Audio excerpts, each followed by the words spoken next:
다스, 산, 나스. 요즘 AI 이야기만 하고 있잖아요.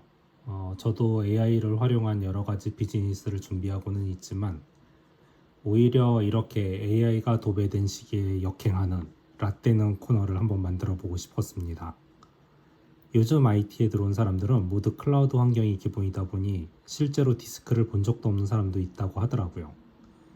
아마 이젠 쓸모없는 내용이 될 수도 있겠지만 기록을 위해 남겨놓은 것이니까 흥미가 있는 분들만 봐주시면 됩니다. 2000년대까지만 해도 데이터 센터를 회사마다 작게는 4분의 1 렉이나 원유 단위, 많게는 케이지라고 해서 24렉 정도까지 직접 계약을 했기 때문에 데이터 센터를 관리하는 일들이 참 많았죠. 그때는 고객들이 인터넷상에 서비스를 올리고자 하는데 서버 구성까지 맡기는 경우가 참 많았습니다. 그래서 많은 서버나 장비들을 만져보고 테스트도 했었는데요. 그때 당시엔 하드 용량도 20기가나 80GB가 주력이다 보니까 온라인 게임이 급격하게 성장했던 시기에 너무 데이터 공간이 부족했었죠. 데이터 센터를 못 가보신 분들도 많겠지만 이때는 개발자도 데이터 센터에 달려가서 작업하던 때도 많았죠. 서버렉을 열어보면 서버만 있는 것도 아니고 별의별 짓을 다 해놓곤 하는데요. 렉 안에 자기 작업 공간처럼 황당하게 꾸민 경우도 있었는데 그때는 사진을 안 찍어놨네요. 렉 안에서 가장 신기한 게 디스크들이 아주 많은 케이스였습니다. 이때 다스나 산, 나스를 효율적으로 사용해서 데이터를 관리를 했는데요. 요즘 클라우드 시대에는 하드디스크 SSD를 쓸 거냐 S3를 쓸 거냐 정도만 선택하면 되지만 이들도 하드웨어는 산이나 나스를 쓸 겁니다. 그게 서비스로 올라가서 저렇게 불리는 거죠. 요즘 세대에서는 개발자라고 들어왔지만 이 개념을 정확하게 몰라서 개발 PC에서는 잘 되던 게 서버에만 올리면 안 돼요 하면서 프리미엄 SSD로 변경해서 요금 폭탄을 맞곤 하죠. AWS에서 프리미엄 SSD보다 더 폭탄인 게 있죠. 인스턴스 스토어라는 서비스가 있는데 이건 인스턴스에 붙어있는 로컬 하드디스크를 사용하기 때문에 속도가 충분히 나오죠. 보통 여기까지는 안 찾지만 확장이 불가능한 설계에서 디스크 IO를 올리려면 별 수 없이 써야만 합니다. 참고로 인스턴스 스토어는 부르는 게 값이다 보니 프라이싱 칼큘레이터에는 없습니다. 직접 전화로 신청을 해야 하죠. 아무튼 우선 디스크 제품들의 하드웨어적인 구성 차이를 먼저 알려드리겠습니다. 일반적인 물리 서버에 용량이 부족할 때 붙이는 게 다스, 즉 다이렉트 어태치드 스토리지가 되죠. 다이렉트로 스카시티 케이블로 연결하기 때문에 서버에 로컬로 붙이는 것과 같은 성능과 특성을 가지고 있습니다. 두꺼운 케이블의 특징이죠. 속도가 가장 빠른 대신에 다른 서버들과 쉐어가 안됩니다. 하지만 이게 발전되면서 OS를 탑재 가능한 다스 서버라는 게 나오면서 서버를 따로 디스크 따로 이를 살 필요 없이 한 대로 큰 용량의 서버랑 디스크를 쓸 수 있게 되었습니다. 하지만 이렇게 붙이면 다른 서버도 용량이 부족할 때마다 다스를 붙이기엔 인클로저 비용이 너무 들어서 여러 서버들이 쉐어하는 방식을 생각했죠. 이게 바로 NAS, 네트워크 어태치드 스토리지인데요. 전용 OS가 들어있어서 네트워크 프로토콜과 디스크 컨트롤러가 최대한 디스크 쉐어를 잘하기 위해서 만들었는데 속도가 너무 느리더랍니다. NAS는 OS가 네트워크 파일 전송 프로토콜로 주고받아야 하기 때문에 NFS라는 파일 시스템 포맷을 쓰고 있고 이들은 단일 파일로 주고받아야 하기 때문에 오브젝트 중심이라 오브젝트 파일 시스템이라고도 합니다. 파일을 전송에만 쓰고 기본적으로 많은 경로를 거쳐서 주고받다 보니까 너무 느려서 여러 서버가 로컬 파일처럼 나눠 쓸 수 있는 구조가 필요했죠. 그래서 산을 도입합니다. 산은 스토리지 에어리어 네트워크라고 해서 스토리지 전용 네트워크상에 올라가는 스토리지를 이야기합니다.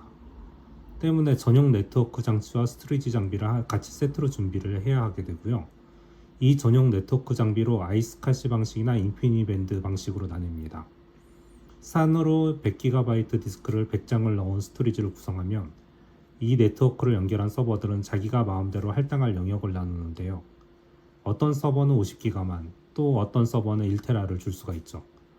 위에 다스로는 할 수 없었던 로컬 스토리지를 산은 자유롭게 쪼개고 받고 할 수가 있네요. 나스는 여러 서버가 동일 파일이나 디렉토리를 쉐어할 수 있지만 산은 쉐어는 안 되고 하나의 스토리지를 쪼개서 여러 서버가 자기네 로컬 스토리처럼 쓸 수 있게 되어 있습니다. 이게 바로 스캇이나 파이버 채널로 연결하기 때문에 속도는 로컬보다 굉장히 빠르죠. 그런데 가장 큰 문제가 이 산은 돈이 수억 개 든다는 이야기입니다. 광섬유를 이용한 산 전용 네트워크 장비만 거의 3천만 원을 웃돌고 거기에 산용 스토리지는 더 비쌉니다. 그래서 정말 돈을 쳐바르더라도 속도와 안정성이 중요한 경우 이외에는 쓸 수가 없었죠. 참고로 다스는 케이블이 몇만 원 정도로 생각보다 비싸지만 나머지는 거의 디스크 가격 정도입니다. 나스도 요즘은 너무 저렴해서 개인용 나스도 많이 쓰고 있죠. 산만 미치도록 비쌌지만 워낙 데이터 보안 기능이 강력하다 보니까 2000년대의 금융기업이나 대기업에선 필수였고 지금도 사용하는 곳들이 꽤 남아 있습니다.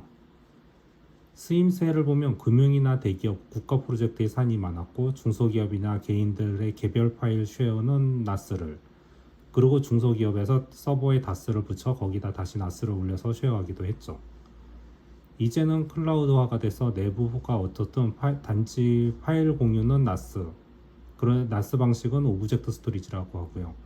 산이든 다스든 로컬 스토리처럼 인식하면 블록 스토리지라고 하죠. 우리 때처럼 다스, 나스, 산을 만지고 다니는 사람들은 기본 구조를 알기 때문에 클라우드 인프라에 문제가 생겨도 구조를 아니까 뭐 때문에 안 되겠네 하는 이야기를 할 수가 있네요. 이건 산보다는 이더넷을 이용한 ZFS일지도 몰라 하면서 성능을 짐작하기도 합니다. 이렇게 디스크를 수십 장 넣은 디스크 어레이는 레이드 구성이 꼭 필요한데요. 초기에는 디스크가 비싸서 용량을 최대한 사용하려는 레이드 5가 주류였고 디스크 2장밖에 없다거나 OS용 디스크면 레이드 1이 주류였죠. 그러다가 디스크가 저렴해지는 시대가 오면서 레이드 5를 쓸 바엔 레이드 10을 써도 예산에 문제가 없어지면서 레이드 10이 기본이 되었습니다. 레이드 5로 10GB짜리 디스크 6장을 묶게 되면 50GB짜리 디스크 하나가 나오죠. 이걸 레이드 10을 쓰게 되면 30GB로 용량은 줄어들지만 레이드 5일 때 읽기가 5배, 쓰기가 1배였던 게 레이드 10이 되면 쓰기, 읽기 모두 3배가 됩니다. 검색 엔진 등 읽기 전용이라면 레이드 5가 아직도 좋지만 온라인 게임 등의 OLTP가 주류인 경우에는 쓰기에는 병목이 자주 발생하기 때문에 레이드 10만한 게 없죠. 그런데 2000년대 보드에서는 레이드를 10으로 잡아주는 보드는 나중에 나오고 초창기에는 레이드 1로 묶은 뒤에 레이드 0을 다시 묶는 경우가 많았습니다. 디스크가 24장인 경우 레이드 10으로 전체를 묶을 때 2장씩 레이드 1로 묶고 그 뒤에 12세트를 레이드 0으로 묶는 게 보통이죠.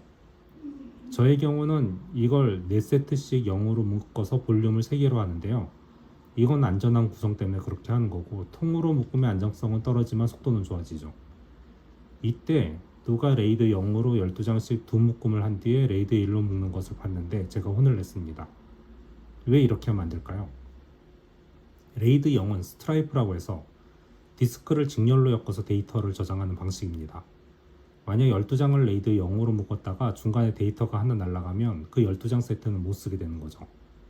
레이드 1로 그걸 미뤄했으니 괜찮지 않나요? 라고 하시겠죠.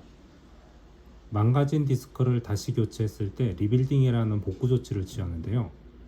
레이드 0으로 12개를 처음에 묶은 구성에서는 우선 12개를 모두 포맷 후 하나의 디스크로 재구성을 합니다. 그리고 미러가 된 12개에서 데이터를 모두 복제를 해와야만 되죠. 레이드 1로 처음에 12셋을 만든 경우는 망가진 디스크를 교체하면 그 디스크만 포맷 후 재구성하면 되고 나머지 11개의 디스크는 그대로 사용하면 됩니다. 2000년대에는 디스크 하나 레이드로 재구성을 하는데 보통 6시간 전후로 걸렸었는데요. 레이드 0으로 된 12세트를 재구성하려면 72시간이 필요하게 되는 거죠. 그리고 레이드 재구성 중에는 OS 기동조차 안 됩니다. 이건 펌웨어에서 진행되니까요. 구성 하나 잘못했다고 디스크를 다시 넣고 리빌드 하는데 72시간 동안 서비스를 뻗게 만들 수가 있는 거죠. 핫스왑이면 되지 않느냐라는 얘기도 있는데요. 사스 디스크면 핫스왑으로도 지원되는 게 있었습니다. 하지만 가성비 때문에 사타를 사스 컨트롤러에 꽂는 경우가 많은데 그러면 전원을 내려야만 합니다. 지금은 VM 생성 시 디스크 타입을 고르고 이중화를 로컬 이중화를 하거나 리전 또는 지오 레던던시를 하잖아요. 예전엔 그런 게 있을 리가 없었으니까 모든 구성을 손으로 다 했죠. 로컬 이중화는 레이드인 거고 리전 이중화는 아이스카시 등이나 산 스토리지를 구성하고요. 그리고 리오 리던던시는 DR 구성 후 CDP 솔루션을 사용하곤 했죠. 요즘은 그런 거 하나도 몰라도 마우스 클릭만으로 다 되는 게 참 편하네요. 그래도 개발 환경에서 클라우드로 올리면 성능 저하가 생길 때 가서 봐주면서 느끼는 건데요. 이런 기초 지식이 없는 상태에서 만들다 보니 IOPS나 TMPC가 안 맞아서 처음부터 다시 짜지 않는 한 성능 개선이 안 되는 경우가 있었습니다. 이걸 해결하려고 프리미엄 SSD를 쓰면서 엄청나게 인프라 비용이 올라가기도 하는데요. 어차피 개발자가 이렇게 써야만 해요 하면 사장은 인프라의 문외한이라서 그런가 보다 하잖아요. 그런데 제가 들어가면 다 들통나서 개발자들이 저는 사표 공격을 하게 되는 거죠. 그러니 개발을 하시더라도 가급적 이런 기본적인 것들을 배우는 게 자기 능력을 훨씬 키우는 것이라고도 알아두시기 바랍니다. 과학도 기초과학이 튼튼한 국가를 못 이기듯 IT도 앱스트랙트 레이어라고 불리는 하드웨어의 물리 구조를 잘 아는 사람을 이길 순 없죠. 암튼 그냥 또 잘난 척 해봤습니다. 끝.